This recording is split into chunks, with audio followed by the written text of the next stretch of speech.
Okay, everyone. This is the site of where Stanley Meyer died. He was eating with those two Belgian businessmen, also with his twin brother, where he was drinking cranberry juice as a toast to celebrate their business deal, which he had many business deals with people, and he owed a lot of people money.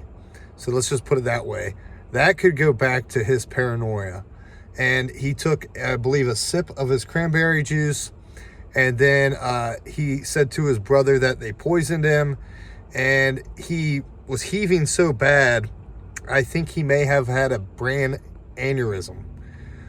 My father was a detective on the case. He wasn't the lead detective, but he was all over the two different properties he had here in Grove City, Ohio.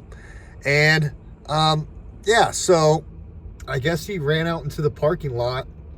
I don't know that he made it outside of the building, but if you're familiar with eating at a Cracker Barrel, it's quite a ways out to the parking lot. So there you have it. Again, Stanley Meyer, the guy that invented the water-powered car propulsion, whatever the hell you want to call it. Okay. And this is in Grove City, Ohio. This is where the man died.